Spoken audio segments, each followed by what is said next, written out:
This is McGann, the Disney fangirl, and today I want to talk about a little theory I came up with while watching The Good Dinosaur last night. Now, this video is going to contain quite a lot of spoiler information, so if you have not had a chance to catch up with The Good Dinosaur, I would maybe like or subscribe or whatever you can do to save this video and check it out after you've had a chance to see it, because I don't want to ruin it for anybody. I actually managed to see The Good Dinosaur after somehow avoiding seeing any previews or any content other than merchandise in the store. So I really had no clue what this was about other than a dinosaur that seemingly adopted a little boy. So in that sense, I got to come in watching the movie with a really clean perspective and nothing that was like skewed or already preformed by the media. And really what I kept thinking of while watching this movie was that, man, this seems like a plug for joining Boy Scouts. And I'll tell you, maybe it's because my oldest just got the arrow of light in Cub Scouts and crossed over to a Boy Scout a few weeks ago. But I was just watching this and I was seeing like my son, who's almost in 6th grade, and thinking of, oh wow, this is the kind of adventure that I could see him relatively having in modern day society through his first Boy Scout campout. And so what I first noticed is that the main character, Arlo, who's this green kind of Brachiosaurus type dinosaur, he is not what I thought he was going to be age-wise. I had thought from the different merchandise and stuff that I had seen, I had strongly gotten the impression that he was an older person, maybe, in human years closer to a college student. But I was really surprised that he was really more like a middle school boy. And I say middle school kind of to help support my theory here, but we see Arlo when he's hatched from an egg. We see him a little while later when he's clearly in his younger phase than he is for the rest of the movie. And then he seems to be in this kind of preteen phase where he's still really awkward and not quite gotten a handle on, how to be a dinosaur, basically, how to be the dinosaur in society that he needs to be. And really, if you look at it, the age that Arlo kind of seems to be in the film is really a prime age for becoming a new Boy Scout and going on his first adventure like that on his own. Because when you're a Cub Scout in 1st through 5th grade, maybe soon kindergarten through 5th grade, you have what's called an Aquila. And Aquila is generally a parent that kind of guides you through and tells you to do everything and how to do it and supervises everything. And we see that a lot on the farm with his parents, because Arlo's mother is, always kind of giving him the corn and telling him what chores to do. And his father is kind of a lead by example guy, and when Arlo doesn't perform the task of catching and killing the critter that's eaten everything, and he lets the little critter that turns out to be the little boy go, his dad makes him chase him down, and it's at that point when they're in that chase that, again, spoiler, please click away if you have not seen this movie yet, that the dad gets washed away by a landslide and he's gone. So, while they don't seem to have grade school kind of things in this dinosaur universe, he quite literally lost his Aquila. And then essentially in the film, instead of, having a new Aquila, it's more like he transitions into Boy Scouts, and Arlo pairs up with the little boy who is kind of like a pet and kind of like an equal at the same time. It's like as much as the little boy acts like a dog, he's also much more like, hey, let me show you how to do this. Let me give you tips on how to survive without really saying it. So it's kind of like another Boy Scout. And unlike Cub Scouts, where it's very parental heavy involvement, Boy Scouts is really, the boys take care of each other for the most part. So I thought at that point in that movie, I started thinking, man, this reminds me so much of Boy Scouts. And really, if you look at Pixar, they do have, what seems like a pretty good, pretty positive relationship with Boy Scouts, or at least scouting in general, because we see Russell and Up, and while he's not branded a Boy Scout, I'm sure for legal reasons, he's, a wilderness explorer, which is basically the same principle. And then also there's a thing called the Jamboree that happens every several years for a giant Boy Scout sleepover. It's a big national event. And Pixar oftentimes will make specialty badges for the kids that live in the same county that Pixar's in. Like every different council has their own special set of patches. And the council that Pixar resides in, They got these specially made Monster University patches for every kid who went to the Jamboree. And so there seems to definitely at least be a fondness between Pixar and Scouting, so it would not surprise me at all if they intended this to be some kind of subtext of, hey, look, here's a kid transitioning from, Cub Scouts to Boy Scouts, and look how it's shaped his life for the better. And then throughout the movie, we see different things that Arlo and his eventually named pet Spot do, which could be concluded as Spot is helping Arlo earn these different kind of merit badge type things. Again, there's no real equivalent in the dinosaur world, but Arlo learns different survival skills, especially when his leg gets stuck under the rock and has to dig under it to get out.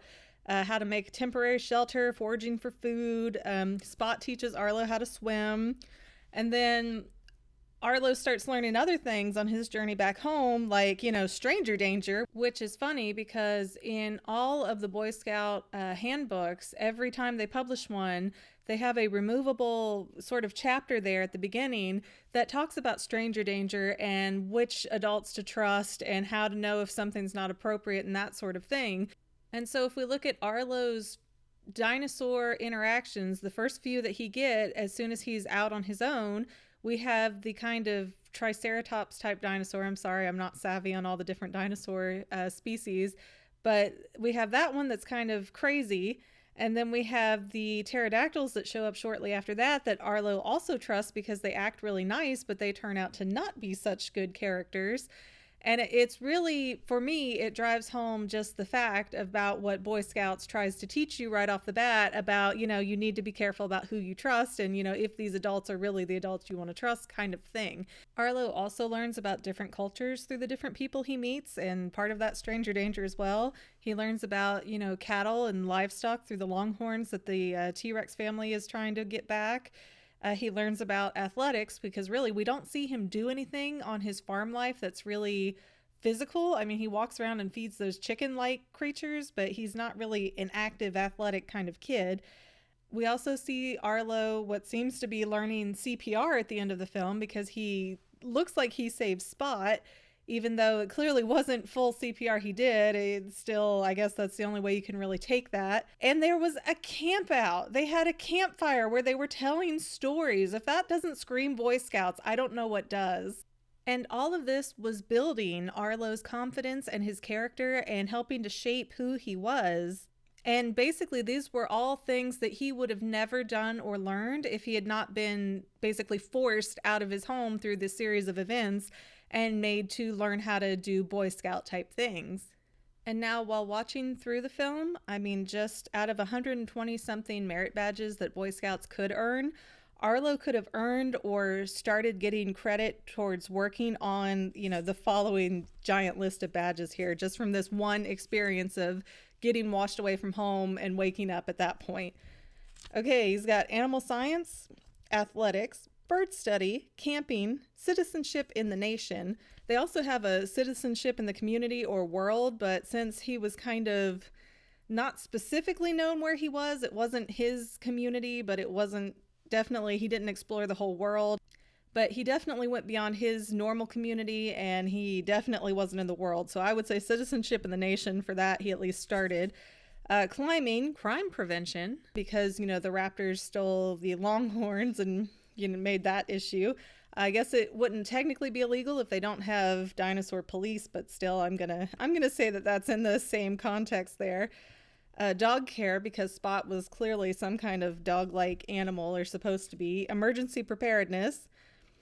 Family life, because he's constantly, talking about family, learning about other people's family, trying to get home, and that sort of thing.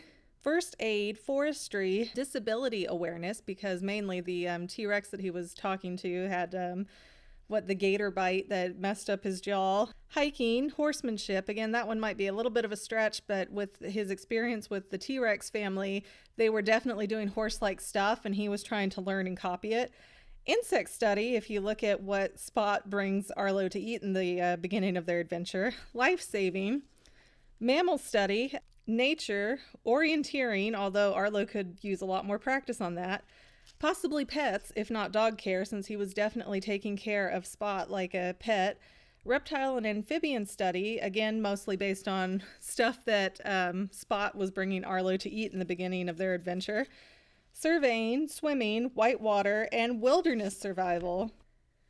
And that doesn't even look into the kind of badges he could earn for when he gets back home, like farm mechanics, and there's things about like water and irrigation and stuff like that, specifically focused on crops and plant sciences. So really, while The Good Dinosaur doesn't come out and say, hey, this is a plug for the Boy Scouts of America, it really seems like it is.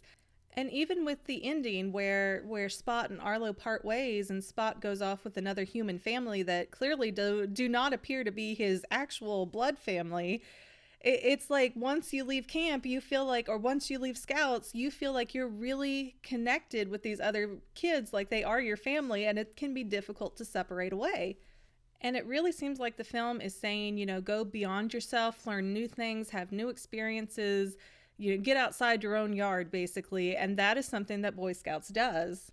Because when Arlo comes home, his mother mistakes him for her now deceased husband, and that's just sort of another plug in my mind of how Boy Scouts kind of helps to shape the person that you grow up to be. Another clue that I think it's kind of suggestive that Arlo is doing a Boy Scout type adventure is that they're all kind of Southern. And I don't know how many people have any experience with the South that would be watching this, but Boy Scouts is huge in the South. I mean, there are Boy Scout troops all over the country, but if you want to see where there's, you know, you can't go down the street without tripping over a troop, you go down to the South.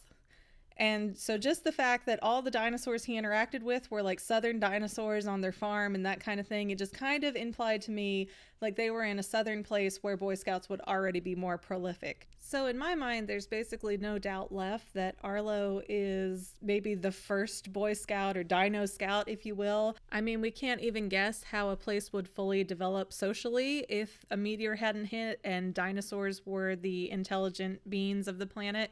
But it definitely seems like it has Boy Scout themes over and over and over in the film, even if there's no actual boy or Dino Scout kind of group to join.